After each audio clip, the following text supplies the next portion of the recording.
ඉතින් කොහොමද ඔයාලා හැමෝටම මං අද ඔයාලට අරගෙන ඇවිල්ලා තියෙන්නේ 2024 දී රිලීස් වුණ IMDb අගේ 6.5ක් තියෙන ට්විස්ට් කියන ෆිල්ම් එක.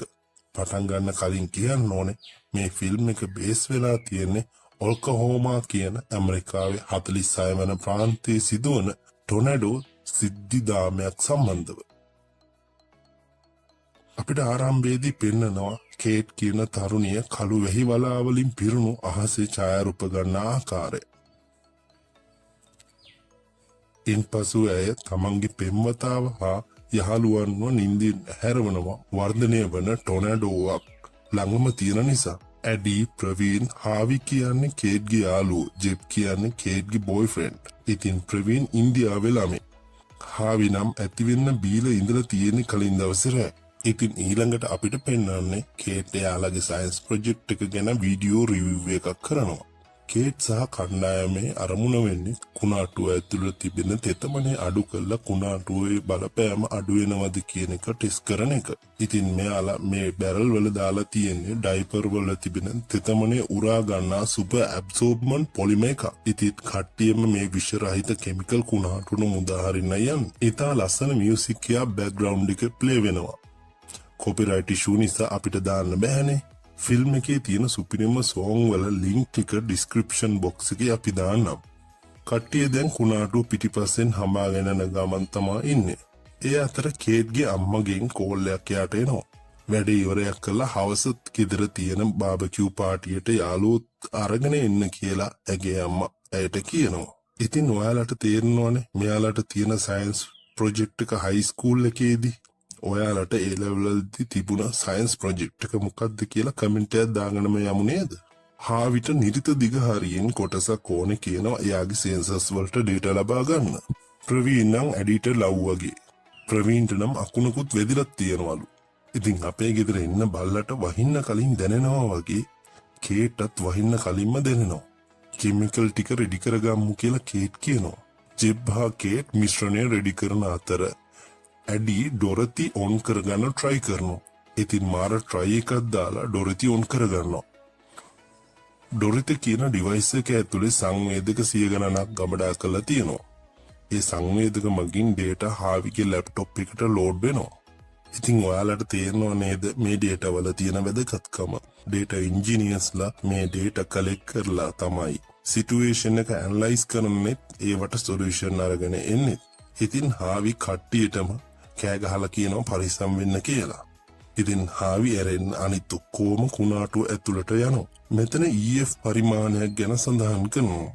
EF0 සිට EF5 දක්වා ටොනඩෝ වර්ග කරලා තියෙනවා ඔයාලා දන්නවා ඇති. සාමාන්‍යයෙන් EF0 ටොනඩෝක වේගය පැයට කිලෝමීටර් 105 ඉඳලා 137 විතර වෙනවා.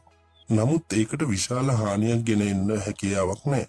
EF1 වල සිට ටොනඩෝක විනාශකාරී බව පටන් ගන්නවා. ඉතින් ජෙබ් හරි පරිස්සමෙන් ඩ්‍රයිව් කරන ගමන් තමයි ඉන්නේ. ඒ එක්කම පැඩි රෝල් එකක් ඇවිත් වාහනේ වින්ඩ්ෂීල්ඩ් එකේ වදිනවා සමගම වාහනේ පාරෙන් පිටතට පනිනවා. ඒ සමගම ටේලරයක් පෙරලෙනවා. කුණාටුව එයාලා ළඟට එන ගමන් තියෙන්නේ. කේට් සහ එයාගේ යාළුවෝ ටික වාහනෙන් බැහැලා ටේලරේ කෙලින් කරගන්නවා. ඉතින් එයාලා බැරල් වල තියෙන කවර් එක ඕපන් කරලා ඩොරති ස්ටෑන්ඩ් බයි මෝඩ් එකේ ඉඳලා ඇක්ටිව් මෝඩ් එකට ගන්නවා. එයාලා ටේලරය ගලවලා කුණාටුවෙන් එළියට එන ගමන් තමයි ඉන්නේ. ඉතින් අපිට පේනවා කෙමිකල් සහ සෙන්සර්ස් ටික ටොනඩෝ එකකින් ඉහළට උරා ගන්නවා කියලා. ඉතින් හාවිට ඩේටා ලැබෙන්න ගන්නවා. නමුත් ජෙබ්ට තේරෙන කුණාටුව වේගෙන් වාහනේ පැත්තට ඇදිලා එනවා කියලා. ඒ සමගම වාහනේ වයිපර් වැඩ කරන්නේ නැතුව හිර වෙනවා.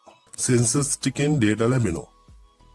අඩි 10000, 30000, 40000, 50000, 70000 දක්වා සෙන්සර්ස් ඉහළ නගිනවා. හාවිට දැන් හඳේ ඉන්න හාවා පෙනිලා ඉන්නේ. කුණාටුවේ වේගය පැයට කිලෝමීටර් 200ක් කියලා ප්‍රවීන් කියනවා. ඒ කියන්නේ පැයට කිලෝමීටර් වලින් 322ක් වගේ. මෙයාලට හමු වෙලා තියෙන EF5 ටොනඩෝ එකක්. එයාලට තේරෙනවා කෙමිකල් ටික වැඩ කරලා නැහැ කියලා. ඉතින් ජෙබ් වේගයෙන් වාහනේ ඩ්‍රයිව් කරනවා. වාහනේ වේගය පැයට කිලෝමීටර් 120ක්. නමුත් ටොනඩෝ එකේ වේගය පැයට කිලෝමීටර් 322ක් වගේ.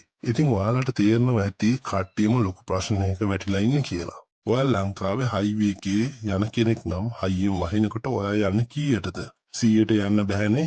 පාර පේන්නේ නෑ නේද? අත්දැකීම් ඇති අය ඒ ගැන දන්නවා ඇති. එක පාරටම පාර පේන්නේ නැතුව යනකොට හිතට ලොකු බයක් එනවා. ඉතින් දැන් මුළු ටීම් එකම පැනික් වෙලා ඉන්නේ. ඒ එකම යමක් වාහනේ වැදිලා වාහනේ වට කීපයක් කැරකිලා පාරෙන් එළියට පනිනවා.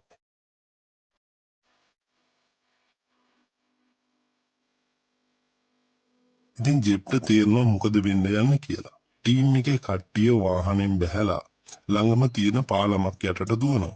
මෙයාලා පාලම යටට දුවනකොට මුලින්ම වාහනේ හුළඟට ගහගෙන යනවා. ඊළඟට ප්‍රවීන්, ඇඩි, අන්තිමට ජෙප්වත් හුළඟට ගහගෙන යනවා. කේට් හා හාවි විතරයි මේ අනතුරෙන් බේරෙන්නේ. ඉතින් 2013 මේ මාස 20 වෙනිදා ඔල්කොමා ප්‍රාන්තයට E5 ටොනඩෝවක් නිසා ජීවිත හානි 24ක් හා පුද්ගල හානි 200ක් සිදු වෙනවා. දැන් අපට වසර 5කට පසු වර්තමානයේ පෙන්නනවා. කේට් දුම්රියක ගමන් කරන ආකාරය අපට පෙන්නනවා. ඇයට නිවසෙන් කෝල් එකක් ආවත් ඇය ඒක කට් කරනවා. අපට කුඩා දරුවන් කිහිප දෙනෙක් නිව්යෝක් වල තියෙන කාලකුණ මධ්‍යස්ථානයට පැමිණ ඇති බව පෙන්වනවා. ඔක්ලහෝම ප්‍රදේශය ටොනඩෝ ඇලි කියන ප්‍රදේශයට අයත් වන බව ඔවුන්ට පවසනවා. ටොනඩෝ ඇලි යනු ටොනඩෝ බහුලව සිදුවන ස්ථානයට කියන නමක්. ටොනඩෝ ඇලි ප්‍රදේශයට ඔක්ලහෝම, ටෙක්සාස්, කන්සාස්, නෙබ්‍රස්කා, සවුත් ඩෙකෝටා, මිසූරි, ආකින්සන්ස්, ලුසියානා අයත් වෙනවා. ඉතින් මේ වෙනකොට කේට් නිව්යෝක් වල තියෙන කාලගුණ මධ්‍යස්ථානයේ කාලගුණ විශේෂඥවරියක් ලෙස කටයුතු කරනවා.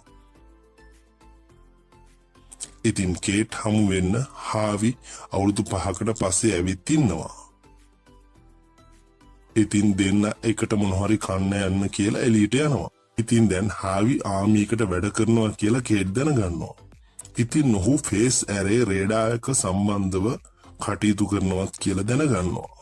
ෆේස් ඇරේ රේඩාර් වලට මිසයිල නිරීක්ෂණයට ගන්නා බවත් එමගින් සැතපුමක් ඈතින් පියාඹන සලඹයක් වුණත් හසු කරගන්න පුළුවන් කියලා හාවි කේට්ට කියනවා. ඉතින් හාවිට ඕන වෙලා තියෙන්නේ මේක මගින් ටොනඩෝ වල ත්‍රිමාන පිටපතක් ලබා ගන්න.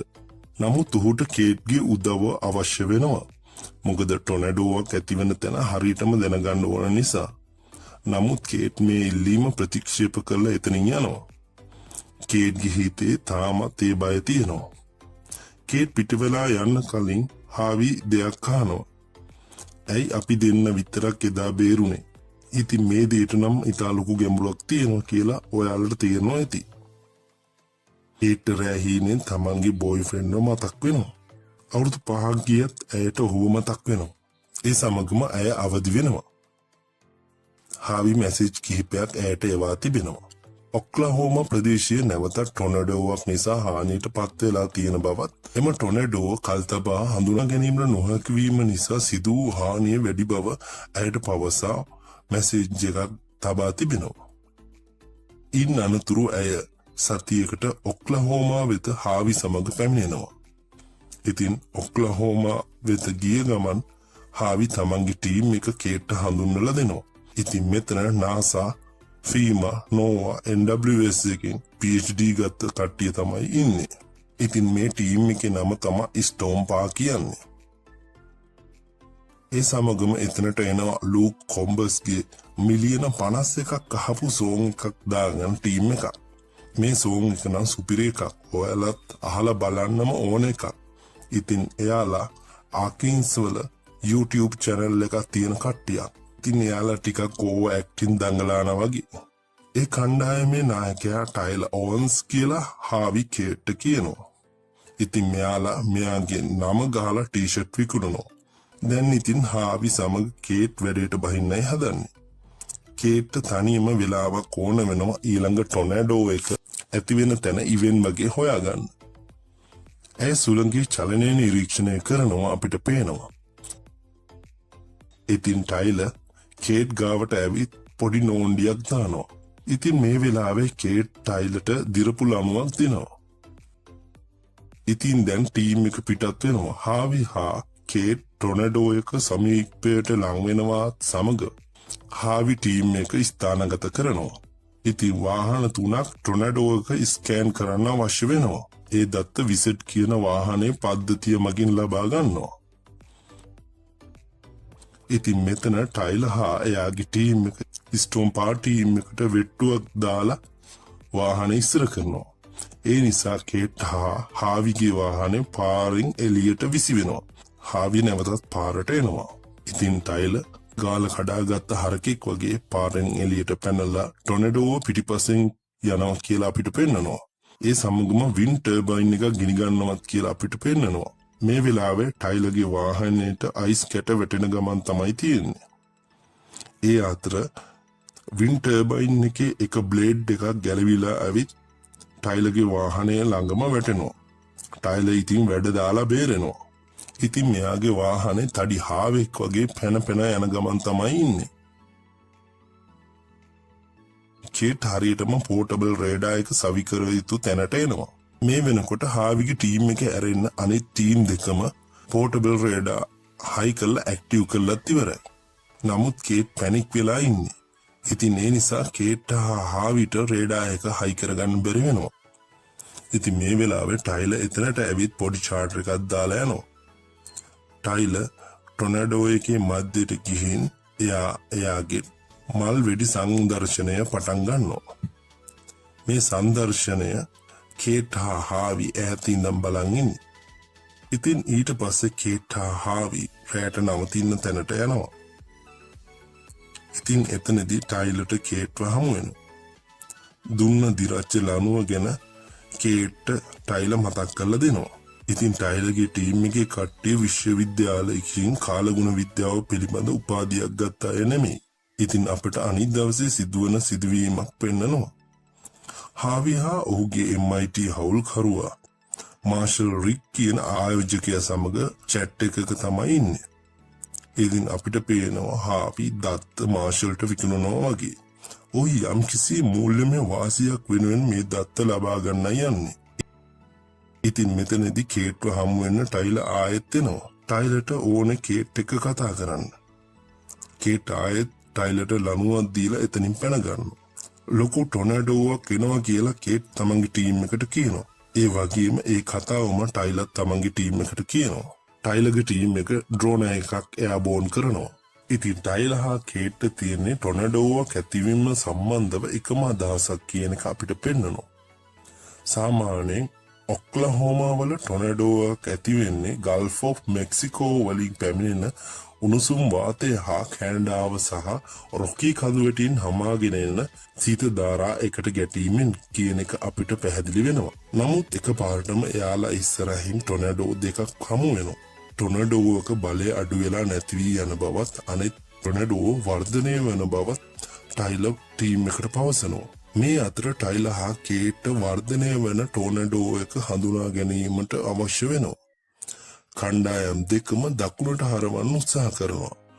නමුත් අවසානයේදී කේට් තේරුම් යනවා වම් පැත්තේ තියෙන ටොනඩෝ විතරයි වර්ධනය වෙන්නේ කියලා. ටයිලර් වැරදි ටොනඩෝ හමාගෙන යනවා.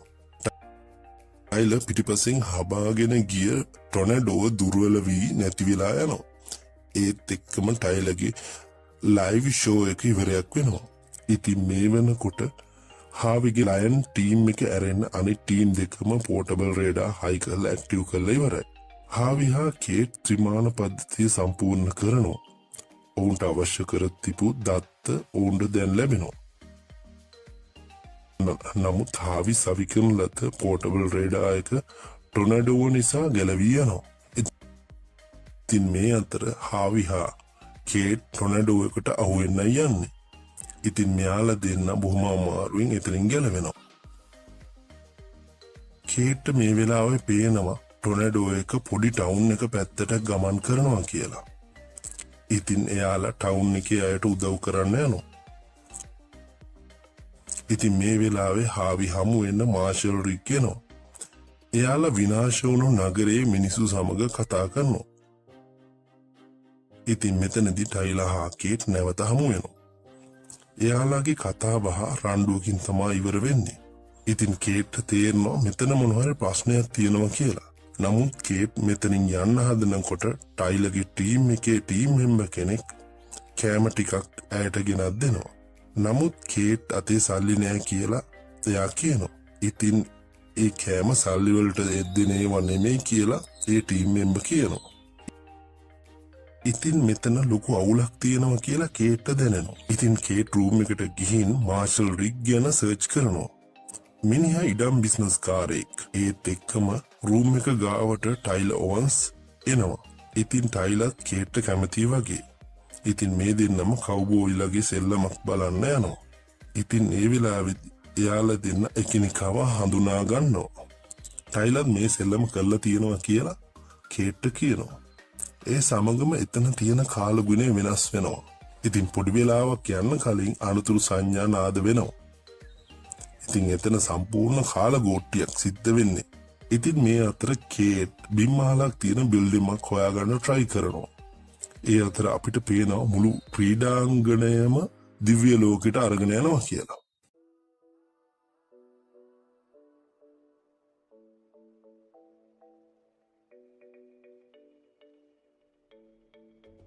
ඉතින් කේට් හොයාගන්න පුළුවන් වෙනවා ස්විමින් pool එකක්. එයාලා ස්විමින් pool එකට පැනලා ඒකේ තිබුණ බටයක් හයින් අල්ලගෙන ඉඳලා පණ බේර ගන්නවා. මෙතන වාහන උඩින් යනවා. වෙන්න ඕන ඔක්කොම මෙතන වෙනවා. ඉතින් කුණාටු ඉවර වුණ ගමන් එතනට හාවි දුවගෙන එනවා. මෙතන මාෂල් රිග්ගේ මූල්‍ය පරිමාර්ථය හරියට පැහැදිලි නොවන නිසා කේට් හා හාවි අතර මත ගැටුමක් ඇති වෙනවා. ඉතින් කේට් උපරිමයෙන් කේන්ති යනවා. ඉතින් මේ අතර කේට් එයාගේ අම්මගේ ගෙදර යනවා. බෑග්ග්‍රවුන්ඩ් එකේ මිලියන 7.2ක් අහපු ලස්සන සෝන් එකක් ප්ලේ වෙනවා. ඉතින් කේට් ගෙදර ගිහින් එයාගේ අම්මව වැළඳ ගන්නවා. ඉතින් අම්මයි දුවයි පොඩි කතාවක් දාලා අම්මා දුවට සුබ රාත්‍රියක් කියලා එතනින් පිට වෙලා යනවා.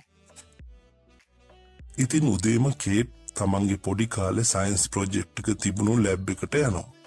ඒ ලැබ් එක තියලා තියෙන්නේ එයාගේ මඩුවක. ඉතින් එකපාරටම අපිව අතීතයට අරගෙන යනවා. ඒ ජිප් එයා කේට්ව වීඩියෝ කරන ගමන් තමයි ඉන්නේ. කේට් එයාගේ ව්‍යාපෘතිය ගැන කියනවා. ඔයාලා දන්නවද ශුද්‍ර වලාකුළු භෞතික විද්‍යාව ගැන මොන හරි? ඇත්තටම අපි නොදන්න හුඟක් දේවල් තියෙනව නේද? ඉතින් මේ වෙලාවේ කේට් හරි සතුටින් තමයි ඉන්නේ. ඉතින් නැවතත් අපිව වර්තමානයට අරගෙන එනවා. ඉතින් කේට්ගේ මාව හා කේට් නියංගේ ගම් වතුර වගේ දේවල් ගැන කතා කර ඉන්නවා. ඒ එක්කම කේට්ගේ අම්මට කෝල් එකක් එනවා. එයා එතනින් පිටත් වෙනවා. ඉතින් හරි පුදුමයි එතෙන්ට ටයිලර් එනවා. ඉතින් කේට්ගේ අම්මා ටයිලර්ව කැම වේලකට නවත්ව ගන්නවා. එළදෙනුන්ට වඩා හොඳට කාල ගුණය කේට්ට දැනෙන බව කේට්ගේ අම්මා ටයිලර්ට පවසනවා. ඉතින් මෙතන ලස්සන ඩයලොග් එකක් සිද්ධ වෙනවා. කේට්ගේ අම්මා ටයිලර්ට රාත්‍රියට ඒගොල්ලෝ ගෙදර නවතින්න කියලා ආරාධනා කරනවා. ඉතින් මේ අතර ටයිලර් කේට්ගේ සයන්ස් ප්‍රොජෙක්ට් එක කියවනවා. ඉතින් ඒකට කේට්ට කේන්ති යනවා. මොකද ඒක පරීක්ෂා කරන්න ගිහින් ජීවිත 3ක් විනාශ වීම ඇයට වේදනාවක් වීම නිසා. ඉතින් මේ වේදනාව සමග ඇයට දිගටම ජීවත් වීමට සිදුව ඇති බව ටයිලර්ට පවසනවා. ඉතින් ටයිලර් නිදා ගන්න යනවා. කේට් වේදනාවෙන් ඉන්නේ කියලා අපිට පෙන්නනවා. ඇය ඇගේ සටහන් නැවතත් දුකින් කියවනවා. උදේම මහ වැස්සත් එක්කම ටයිලර් ගෙදරින් පිටත් වෙන්නයි යන්නේ. ඉතින් කේට් උහුට යන්න දෙන්නේ නැහැ. ඔවුන් නැවතත් තමන්ගේ පරීක්ෂණය පටන් ගන්නවා. ටයිලර්ගේ ලැප්ටොප් එකට ඩේටා ටික එන්ටර් කරලා තියරිටිකල් ටෙස්ට් කරලා බලනවා වැඩේ හරියනවද කියලා. ඉතින් වැඩේ හරියනවා කියලා පෙන්නනවා. ඉතින් ඔවුන් පොලිම මගින් වාතයේ තිබෙන ජල අංශු උරා ගැනීම නිසා පොලිම වල බර 300 ගුණයකින් ඉහළ යනවා කියලා මෙතන පෙන්නනවා.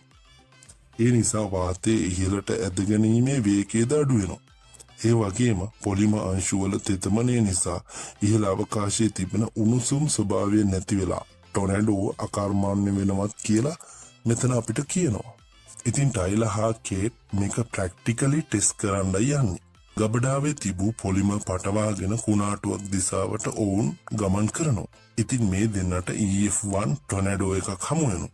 ඉතින් මෙයාලා ටොනැඩෝ එකේ මැදට ගිහින් වාහනේ ඇන්කර් කරනවා. ඉතින් එයාලා ටොනඩෝ එකට පොලිම මුදා හරිනවා. නමුත් වැඩේ හරියන්නේ. ඉතින් කේට් හාවිගෙන් ඩේටා ඉල්ල ගන්නවා. වඩාත් හොඳ මොඩල් එකක් දියුණු කිරීම සඳහා. මම කලින් ඔයාලට සඳහන් කරා මතකද? ඩේටා ඉංජිනේර්ස්ලාට ඩේටා අවශ්‍ය වෙනවා වඩාත් හොඳ මොඩල් එකක් ගොඩනැගීම සඳහා. ඉතින් හාවි ඩේටා ටික දීලා එතනින් යනවා. ඉතින් කේට් හා ටයිලර් හාවි දුන්න ඩේටා මගින් පද්ධතිය විශ්ලේෂණය කරන ගමන් තමයි ඉන්නේ.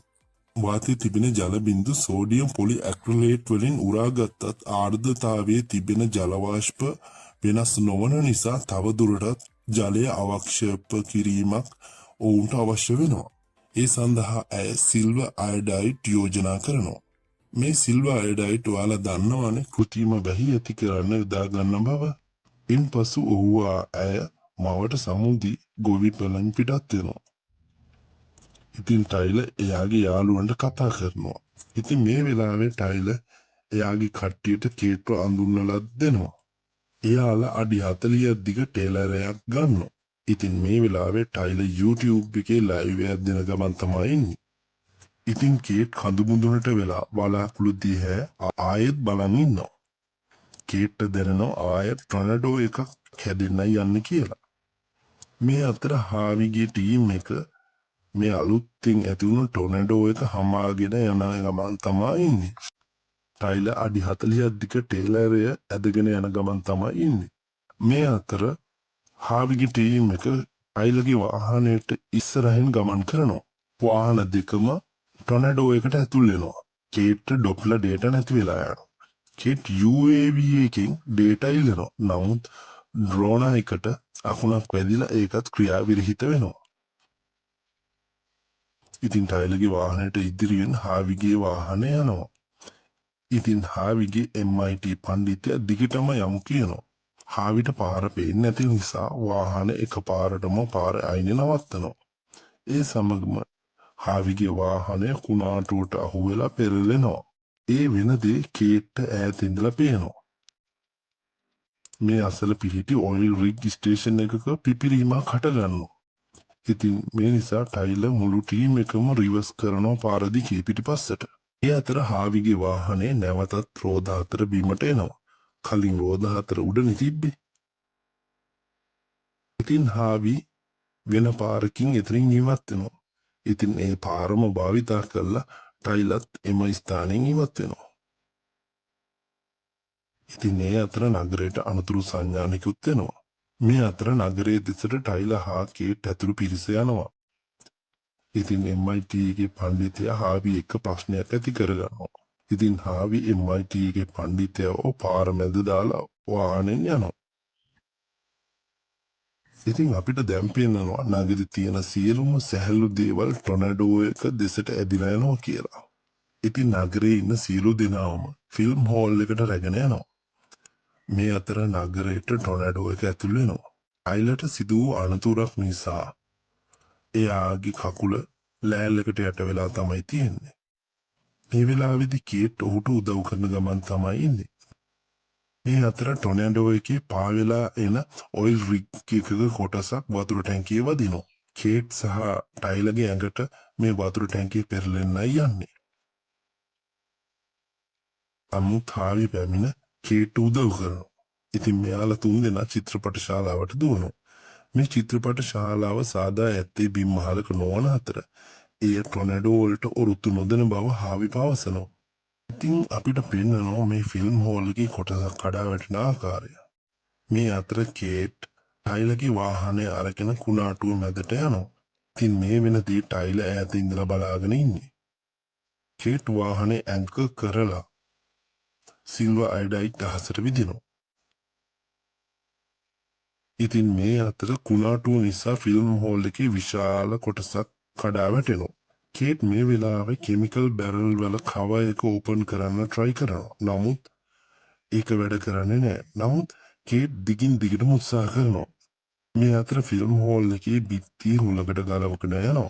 ඒ නිසා කට්ටියටම ලයිව් ෆිල්ම් එකක් බලන්න අවස්ථාවක් ලැබිලා තියෙනවා. ඒ අතර කේට්ගේ වැඩේ හරියනවා.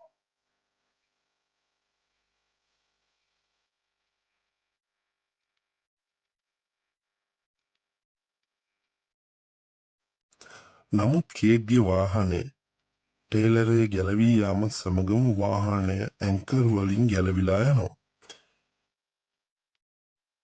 මේ අතර ෆිල්ම් හෝල් එකේ ඉන්න අය ටොනඩෝ දිසට ඇදිලා යන ගමන් තමයි ඉන්නේ. එකපාරටම කුණාටුව නැති වෙලා යනවා. ටයිලර් හාමි කේට්ව හොයාගෙන එළියට දුවනවා.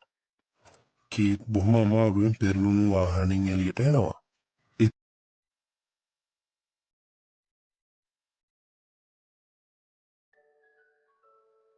ඉතින් දැන් අපිට පෙන්වන්නේ කේට් නැවත නිව්යෝර්ක් යන්න හදන්නේ. ඉතින් එයාපෝට් එකට ටයිලර්ත් එනවා. ටයිලර්ට දැනෙනවා එයාගේ ඇඟින් කොටසක් නැති වෙන්න යන්නේ කියන හැඟීම. ඉතින් වාහනේ එයාපෝට් එකේ ඇංග කරනවා. කේට් ඔයා නවතින්න. ඒ අන්තිම සින්දුවත් ලස්සනයි. ඒක මිලියන 1.3ක් ආපු ලස්සන සින්දුවක්. ඉතින් යාළුවනේ අපි ඉපදිලා ඉන්නේ මේ ලෝකෙට හොඳ දෙයක් කරන්න කියන එක තමයි මම හිතන්නේ. සුබ දවසක් ඔයාලට. මම ගිහින් එන්න.